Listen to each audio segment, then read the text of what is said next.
Terrain de foot, Cléfis frappe les balles. Il s'entraîne ici tous les jours. Jouer au foot, un rêve devenu réalité pour ce sportif de 21 ans. C'est une passion depuis que j'étais encore un petit. Je voulais faire le foot. C'est pour cela je veux que le foot soit comme mon métier. Il a intégré ce centre de formation unique à Kinshasa quand il avait 15 ans.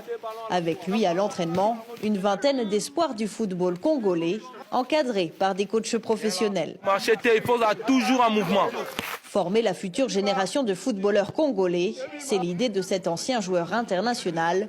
En 2016, il fonde son académie de foot, fruit d'un partenariat avec un club de Kinshasa. Moi qui suis passé par l'INF Clairefontaine, l'un des meilleurs centres au monde, en revenant au Congo, j'ai compris qu'il était aussi important pour moi de rendre ce que j'avais reçu. Ces garçons ont le droit d'avoir cette chance-là. Financé sur fonds propres, le centre, situé en plein quartier populaire de Kinshasa, accueille 60 joueurs.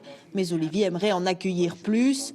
Alors il a troqué son survêtement de sport pour un costume de ville pour se rendre à la semaine française de Kinshasa et essayer d'attirer des investisseurs français. Investir dans le sport, c'est aussi une manière d'aider les personnes dans un pays à se réunir, à vivre ensemble. Le sport réunit les différentes couches sociales, les différents âges. Dans un club, il y a les tout-petits, il y a les bénévoles qui très souvent sont des anciens, et il y a les personnes, on va dire, qui sont dans la quarantaine, et ils vivent ensemble autour d'une seule et même passion. Et c'est un petit peu ça, je pense, la force du sport. En République démocratique du Congo, rares sont les entreprises françaises qui investissent dans le sport. La part belle revient aux télécoms et au pétrole. Mais avec son académie de foot, Olivier entend porter haut les espoirs de la jeunesse congolaise.